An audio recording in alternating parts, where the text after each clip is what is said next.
के लिए बहू कहाँ से लाऊंगी, और जब बहू नहीं आएगी तो क्या ये वंश आगे चलेगा।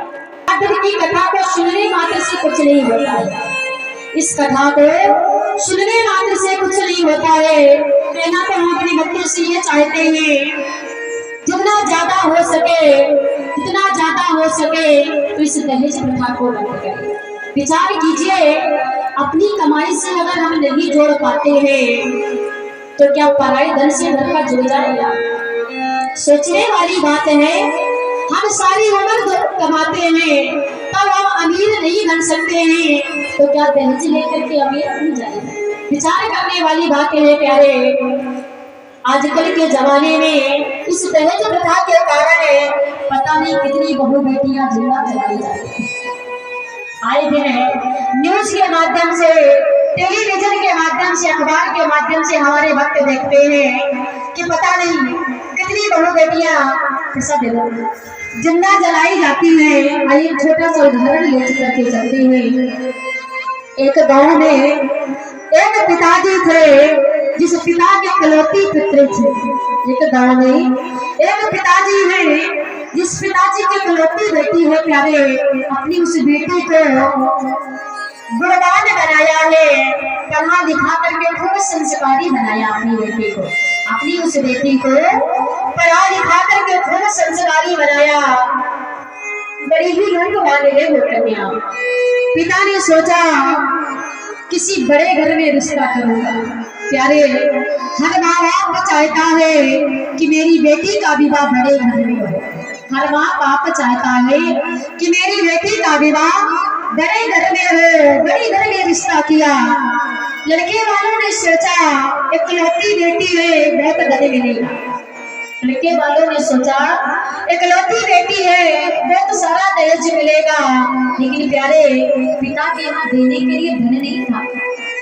उसने अपनी बेटी के अंदर संस्कार दिए थे, बेटी को रूपवान गुणवान बनाया था। विवाह हो गया। विवाह होने के बाद आज वो लड़के वाले उस लड़की को, उस बहू को दहेज के लिए प्रताड़ित करने लगे। अपने मायके से दहेज लेकर के आओ, धन लेकर के आओ। वो कन्या हाथ जोड़ करके कहने लगी अपने सास ससुर से, मेरे पिताजी के यहाँ जो कुछ बात था सब कुछ आप लोगों को दे दिया है, अब धन नहीं बचा है, वापस से भेज दिया। ससुराल से मायके जाओ, जब तक दहेज ना मिल जाए तब तक वापस मत आना। जब तक दहेज ना हो तब तक वापस ना आना। बेटी कुछ दिन मायके में रही। कहते हैं गरीब की बेटी को लोग मायके में भी नहीं देने देते। गरीब की बेटी को लोग मायके में भी नहीं देने देते हैं। अगर गरीब पिता की बेटी ज्यादा दिन मायके रुक जाए तो लोग ताने मारने लगते हैं। पिता ने सुना कि पड़ोसी ताने मार रहे हैं, लालो तुम अपनी ससुराल चली जाओ, लालो तुम अपनी ससुराल चली जाओ, वरना ये मोहल्ले वाले रिश्तेदार मुझे जीने नहीं देंगे। तो बेटी कहने लगी, पिताजी मैं ससुराल चली तो जाऊं, मगर वो दहेज के भूखे भेड़िया मुझे जिंदा नहीं छोड़ेंगे, मुझे मार डालेंगे। पिता समझाने लगा, लाड़ो ऐसी बात नहीं है। अरे कहते तो सभी है मगर मारता कोई नहीं है। कहते तो सभी है मगर मारता कोई नहीं है। तुम ससुराल चली जाओ। मायके से ससुराल के लिए फोन मिला दिया, आओ अपनी बहू को ले जाओ। ससुराल वालों ने सोचा शायद दहेज इकट्ठा कर लिया होगा। ससुराल वालों ने सोचा दहेज इकट्ठा कर लिया होगा तभी मुझे बुलाया है। ससुराल वाले गए, बहू को वापस लेकर के आए। दूसरा दिन हुआ, आज बहू से पूछा धन ले आई, दहेज ले आई। वो बहू हाथ जोड़ करके कहने लगी, मेरे पिताजी के यहाँ कुछ नहीं है, जितना भी धन था, जितनी भी दौलत थी, सब कुछ पहले ही आप लोगों को दे दिया। अब घर में धन नहीं है। प्यारे, वो दहेज के भूखे भेड़िया इतनी अत्याचारी थे, इतनी अत्याचारी थी, केरोसिन डाल करके उस बेटी को जिंदा इतनी क्या चाली थी? दहेज के कारण उस बेटी पर मिट्टी का तेल डाल करके, बेरोसिन डाल करके उस बेटी को जिंदा जला दिया। मायके में फोन कर दिया कि आपकी बेटी ने आत्महत्या कर ली है, फले फले हॉस्पिटल में भर्ती है, आकर के देख जाओ आकर के। आज पिता को जब मालूम चला कि बेटी ने आत्महत्या कर ली है, आज वो रोता हुआ पिता हॉस्पिटल में पहुंचा, प्यारे बेटी के सर को अपनी गोद में रखा, जवाब दिया लाडो, अरे मैंने तुझे डोली में बिठा करके ससुराल में भेजा था, तूने आत्महत्या क्यों कर ली? मैंने तुझे मरने के लिए ससुराल नहीं भेजा था। आज प्यारे उस लड़की का दम घुट रहा है, मुश्किलां लेती हुई कहने लगी, पिताजी ये जो मेरे ससुराल वाले हैं ना, ये जैसे दिखते हैं वैसे हैं नहीं। ये मेरे ससुराल वाले जैसे आपको दिख रहे हैं ये वैसे नहीं है। आप नहीं जानते हैं इन लोगों ने मेरे साथ में कौन सा व्यवहार किया है।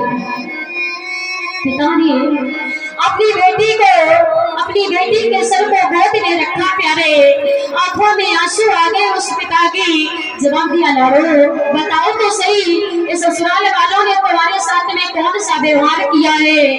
आज वो लड़की कहने लगी, पिताजी सुनो, कि सास ससुर और जेठ जिठानी, पिताजी ऐसे है मेरे ससुराल वाले, कि सास ससुर और जेठ जिठानी और कर कमरे में बंद हो, और तेल की कट्टी लेकर आई मेरी छोटी नूर, हाथ ले दिया सलाई, याद आग लगाई।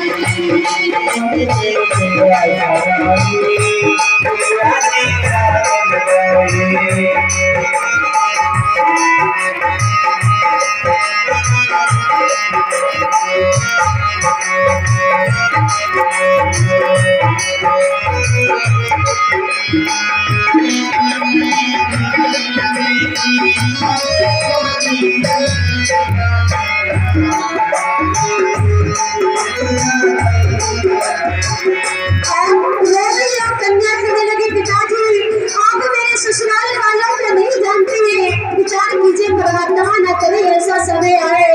विचार कीजिए जिस पिता की बेटी उसकी आंखों के सामने मर रही होगी, दहेज के कारण जिंदा जलाई जा रही होगी, क्या बुझोगी उस माता पिता के हृदय पर?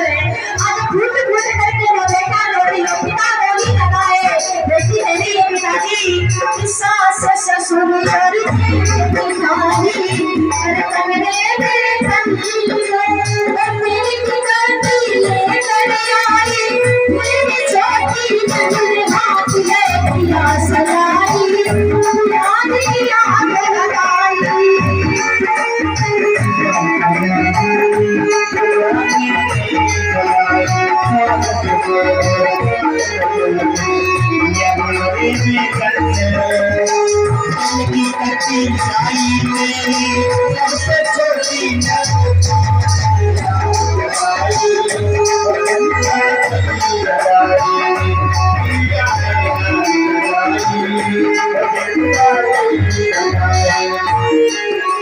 लड़की कहने लगी,